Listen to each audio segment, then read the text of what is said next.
Hello, Allie. Hello. Good morning. Good morning. Morning. To bring everyone up to speed here, let's start out. In the U.S., Parkinson's disease, a chronic degenerative brain disorder, is second only to Alzheimer's in prevalence, and it affects more than 1 million people.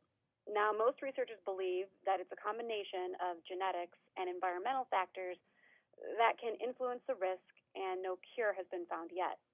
That said, we have Dr. Tatiana Farud, a molecular geneticist, and John Gilman, who discovered he has a genetic mutation related to Parkinson's.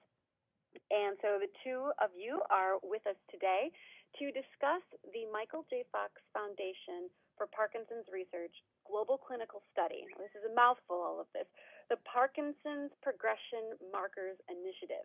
So for short, we're calling it PPMI. So welcome to you both. Thank you for having us. Thanks. For sure. All right. So, John, let's go ahead and let's start with you. If I understand this right, you run, you bike, you practice yoga. Outside looking in, you're perfectly healthy. So, question is this: what prompted you to get genetically tested? Well, because I live an active lifestyle, I really thought that genetic testing was a natural for me because I wanted to learn more about my body and learn more about my health. So I decided to get tested. All right. Well, is great advice. It's always best to be better informed, I suppose, about your own body. What did you do when you first learned that you had a genetic mutation linked to Parkinson's disease? So when I first learned about the news, I was surprised. My family has no history of Parkinson's. I don't have Parkinson's myself. And to be honest, I thought the test result was a mistake. But I went searching for information, and I found out through the Michael J. Fox Foundation that I could actually, because of my genetic makeup, I could participate in research and I can contribute to help finding a cure for Parkinson's. That's wonderful. So sort of a blessing in disguise, perhaps, and that you're able to do something to help others with this. Exactly. It's allowed me the opportunity to take news that wasn't so great and turn it into a positive and be part of the movement to try and find a cure, be a part of this research study, and to be a part of the Michael J. Fox Foundation. Now, it sounds like you are a very healthy individual. How has this discovery of this mutation affected your approach to your health? It really hasn't affected my day-to-day. I still live a very active life and go about running and doing yoga and all the other activities.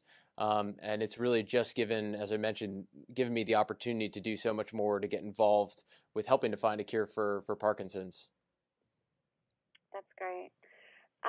Now, questions for you, Dr. Farud. What genetic mutations are associated with Parkinson's disease? And are some more prevalent in certain groups of people? It's a great question. There are two genes that we know are quite important in Parkinson's disease, and they're the focus of this study. One is called LRRK2, the other is called GBA. The likelihood of finding a mutation or a change in the DNA of these two genes is higher in individuals of what we call Ashkenazi Jewish or Eastern European ancestry. So that's why our call to action is to invite individuals of Ashkenazi Jewish ancestry, as John is, or people of Eastern European ancestry, to consider getting tested. And the way they do that is it's a simple saliva test. You can do this in the comfort of your own home.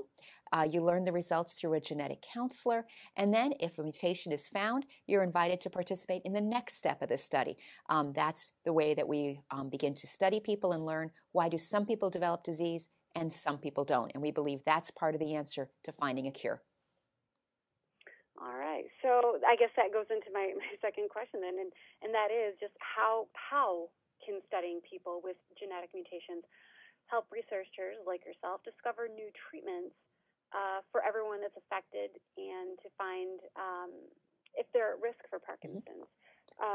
What is it that you learn in these studies that allows you to be more helpful? It's a great question. So we have treatments right now. They're not very good for Parkinson's disease, and we have no cure. So we think if we can study people who carry this risk factor, either a mutation in LRRK2 or in GBA, learn which people develop disease, which people don't.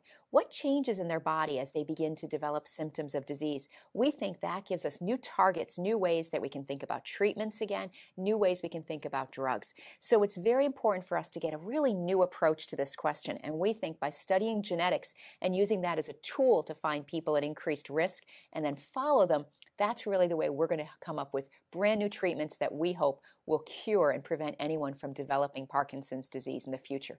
That's the mission of the foundation. That's the goal of Michael J. Fox. Wonderful. Now, so for people who want to learn more, where do they go? How do they get involved? How do they learn more about this study? So we encourage people to go to the Michael J. Fox website, and that's located at michaeljfox.org/genetics. That's where you can learn about this study, learn some more about genetics, answer some simple questions that will determine whether or not you're eligible to obtain a saliva sample to learn your risk factors for Parkinson's disease. Wonderful. Well, thank you so much to you both for your time this morning, and looking forward to hearing what progress can be made the more that we take the time to learn more about our bodies. Thank you so much for your time. Thanks for having us. Thank you.